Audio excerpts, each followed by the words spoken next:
Gangster विकास लगरपुरिया के खिलाफ जांच एजेंसियों की कार्रवाई तेज हो गई है, जिसकी रिमांड खत्म होने के बाद 14 दिनों की न्यायिक हिरासत में भेज दिया गया। करोड़ों की चोरी के मामले में गिरफ्तार गैंगस्टर विकास लगरपुरिया पर एसटीएफ ने बड़ा पर्दाफाश किया। पूछताछ में विकास लगरपुरिया ने ऐसे 4 लोगों के बारे में जानकारी दी जिसे 16 करोड़ की रकम दी गई थी। एसटीएफ ने ये भी बताया कि कैसे दुबई में बैठा गैंगस्टर हवाला के जरिए चोरी के करोड़ों रुपए को ठिकाने लगाता रहा, लेकिन गुड़गांव पुलिस काफी समय से सिर्फ 50 लाख की चोरी की तफ्तीश में उलझी रही।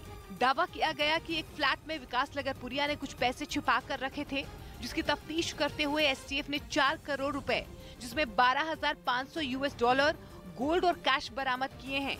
इसके साथ ही वारदात में इस्तेमाल 6 गाड़ियों को भी जब्त किया गया। 4 करोड़ 12 लाख के लगभग इसने छुपा रखा था। उस पैसे के तो हमने बरामद कर लिया है और भी कुछ लोगों के पास पैसा देने के बारे में इसने कन्फेस किया है। एसटीएफ ने इस मामले में कंपनी के खिलाफ इनकम टैक्स और परिवर्तन निदेशालय को चिट्ठी लिखी है, जिसमें जिक्र किया गया कि जब चोरी 25 से 30 करोड़ की थी तो कंपनी ने सिर्फ 50 लाख की चोरी का मामला दर्ज क्यों करवाया और इतने पैसे एक फ्लैट में बिना सुरक्षा के क्यों रखे गए थे।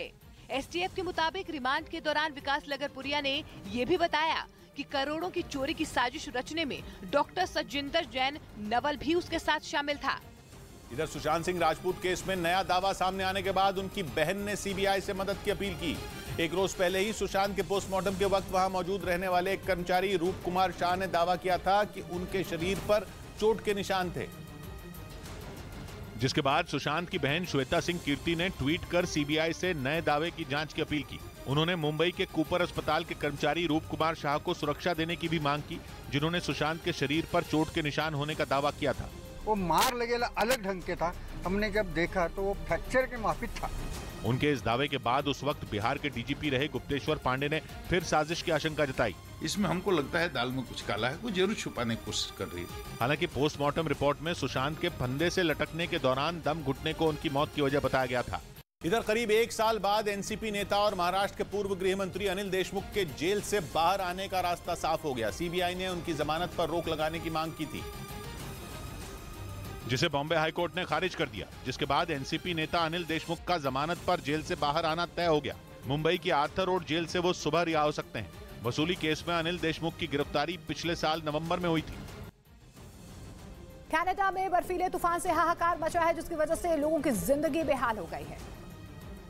अमेरिका से लेकर कनाडा तक बर्फबारी कहर बरपा रही है। ओंटारियो से बर्फबारी का वीडियो सामने आया, जिसमें पेड़ बर्फ की मोटी परतों से लिपटे नजर आ रहे हैं। ओंटारियो समेत कई इलाकों में शक्तिशाली तूफान की वजह से चारों ओर सफेद चादर बिछ चुकी है।